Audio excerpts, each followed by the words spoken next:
कौम के जवानों के बिगड़ने का दुखड़ा हम किसको जाकर के सुनाएं?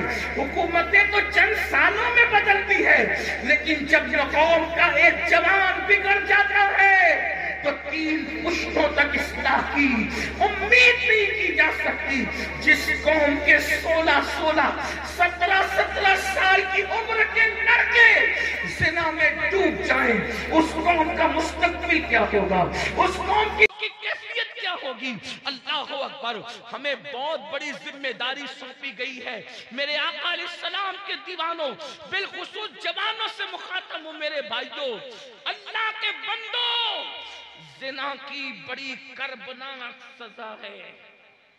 अल्लाह जब किसी जानी को सजा देता है तो उसकी कई पुश्तों तक वो सजा बाकी रहती है। अल्लाह। मगर जो तौबा कर ले, तौबा करने वालों को अल्लाह माफ करता है।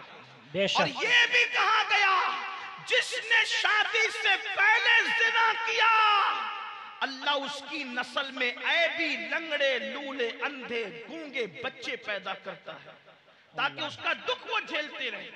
98% लोगों के घर में जो ऐबी बच्चे पैदा होते हैं वो ज़िना की नहूसत की वजह से पैदा होते हैं।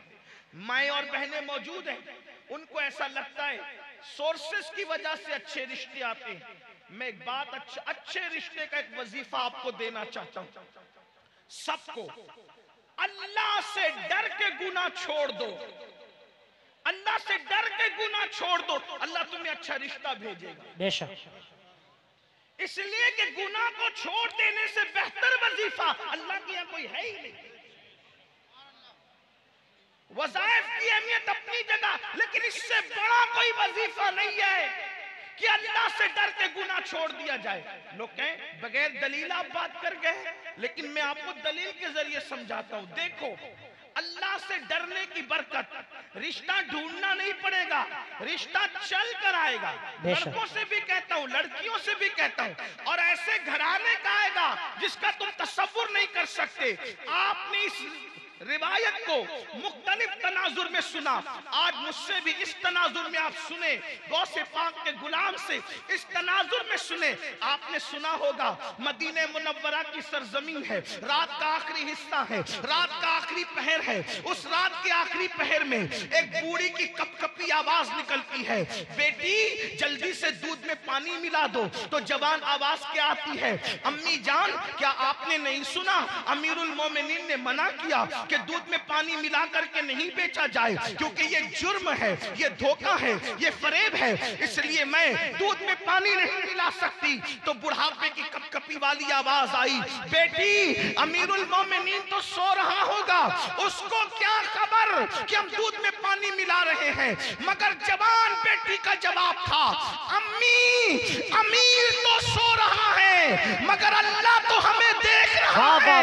जब अल्लाह देख रहा है, अमीर के खौफ से दूध में पानी नहीं मिलाते, और अल्लाह देख रहा है हम दूध में पानी मिला दे, ये कैसे हो सकता है। देखो उस लड़की, अभी उसको रिश्ता नहीं आया था, मगर उसके दिल में अल्लाह का खौफ था, अल्लाह की खशियत थी, खुदा का करना।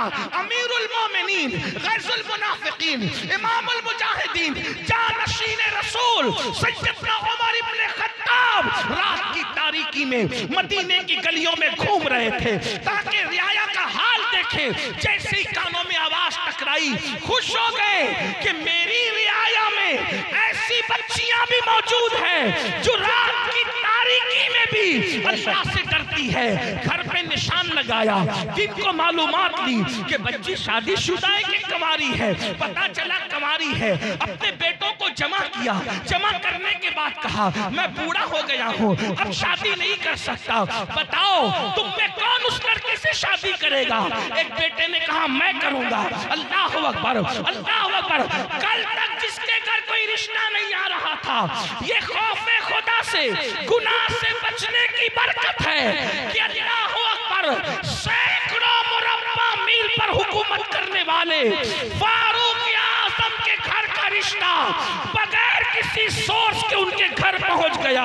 और अल्लाह अकबर, सिर्फ खौफे खुदा की बरकत से वो लड़की 3 बर्रे आज़मों के के हाकिम उमर इब्ने खत्ताब की बहू बन गई। बेशक, सुभान अल्लाह, वजह सुभान अल्लाह, अल्लाह का खौफ, अल्लाह की खशियत। और सिर्फ फारूक आजम की बहू नहीं बनी, बल्कि अल्लाह ने उस बेटी से एक बेटी पैदा फरमाया, और उस बेटी से जो बेटा पैदा हुआ वो पहली सदी का मुजद्दिद हजरत उमर इब्ने अब्दुल अजीज कहलाया। नारे तकबीर, नारे रिसालत। पहली सदी के मुजद्दिद की नानी भी बन गई, उमर इब्ने खत्ताब की बहू बनी, और दूसरे उमर की नानी बनी जिसे सानी उमर कहलाया जाता है। बेशक। अल्लाह